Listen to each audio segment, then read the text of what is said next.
Puro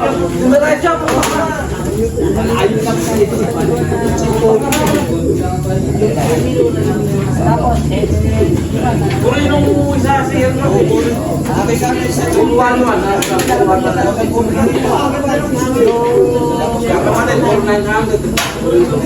Ay, pasok! Marami din, ganda na ito.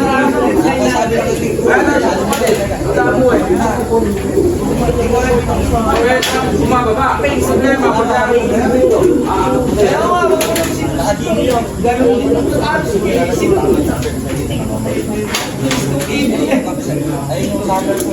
Sinundan niya.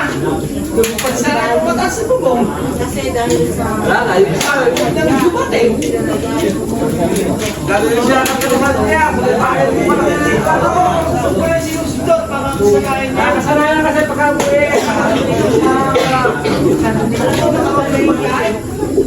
Eh, pagkatapos ka, umaga. Ang gawin mo, pagka idolong mo ito, hindi masyadong gusto. Galang-galang siya. Papasok ka eh. Di ba kami ilaw? Nakawala ang putang na. Nakabas na.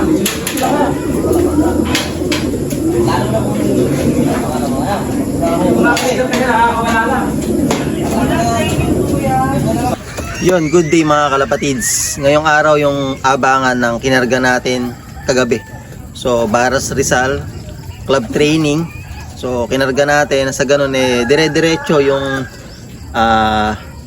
maging way nila o maging daan. And then, syempre, susuportahan natin yan ng road training, self-toss, at saka magbibitaw tayo ng paisa-isa. So, single toss. So, papasok yan. And then syempre mahalaga din yung low fly. So dito. Ayan, so hindi pa na-release kaagad kanina dahil sa mahamog sa area. Pero andun na yung mga ibon. So tingnan natin, makikita natin kung sino yung may tulin sa mga ibon natin. Sa ganun kung may pagkakataon, maisali natin sa ibang category. Halimbawa katulad ng pooling. Alam ko may pre-pooling pa. And then update lang din tayo sa ating mga pinapahaba ng mga pakpak dito sa ating mga natitira na hindi natin napaparonda.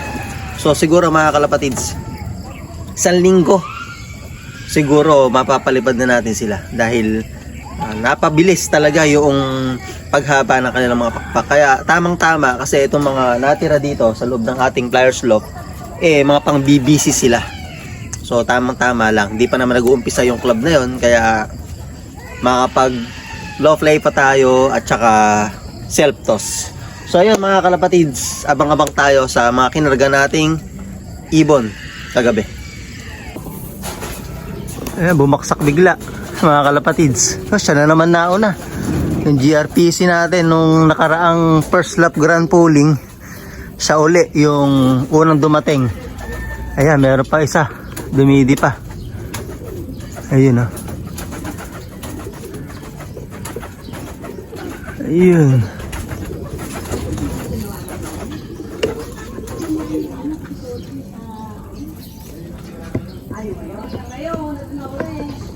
Time check nga tayo mga kalapatids kung anong oras na.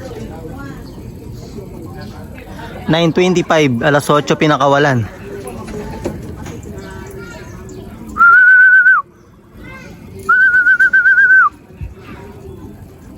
Masasabi ko sa uwi ng ibon natin okay naman. Yun nga lang, sa daming kinakarga talagang makikita may ibon, gulo-gulo yung balahibo. Ayan, may hatak pang isa. Ayan, may dumidi pa ang isa pa.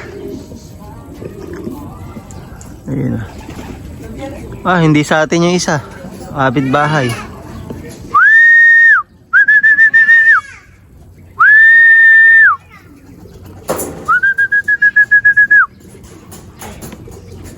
Oy, tsaka isang CL. Pasukin natin isa.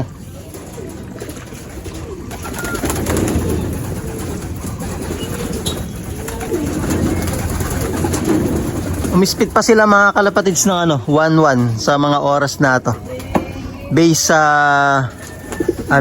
forecast natin. 1-1 pa.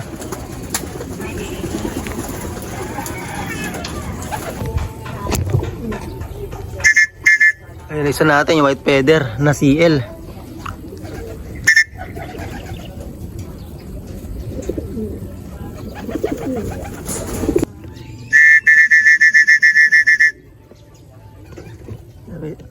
May isa pa tayo. Rumoronda.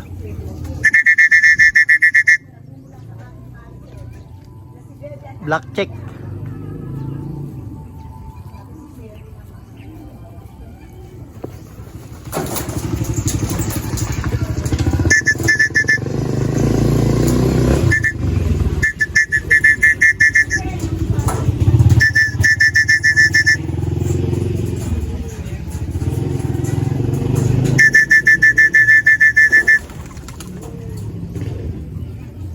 Nagulat.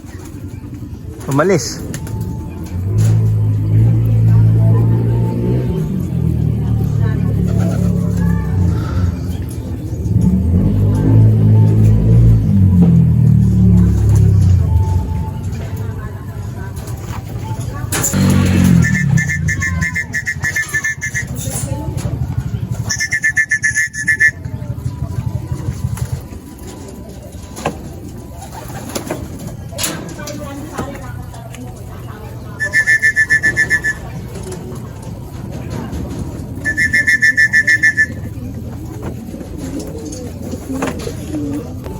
Ayan, may dimiti pa tayong isa.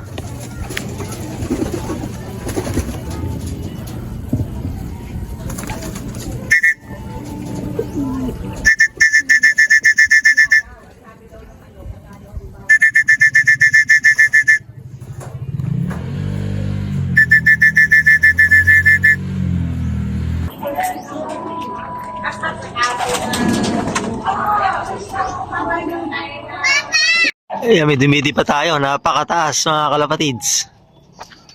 Ayan o. Grabe naman. Galing sa malayo. Tapos ayan o. Ah, yung itim natin. Si Black to.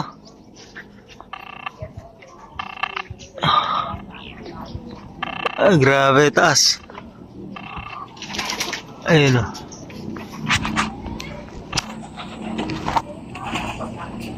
Ay, si itim nga ba to? Ah, hindi. Yung black check. Kala ko si itim.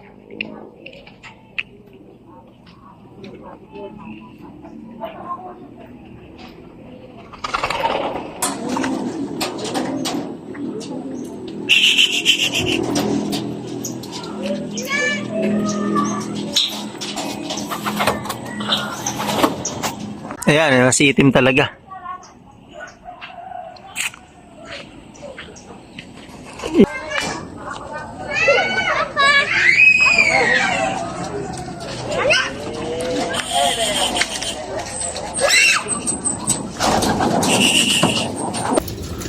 So, isa na lang yung kulang natin. Si black white flight na semi-grisel sa dibdib. Siya na lang ang kulang. Ayan, tukaan talaga sa ano, sa truck ko, may tuka ata sa mata. Ayan, natural lang yan, kasama yan eh. So, isa na lang kulang natin mga kalapatids. Pakain tayo pa maya-maya. Isa mga kalapatids, kararating lang, so hiniwalay ko sa ganun makainom ng pang recover kasi plain water na yan doon sa taas. Bigyan ko na rin pagkain, so dyan muna siya.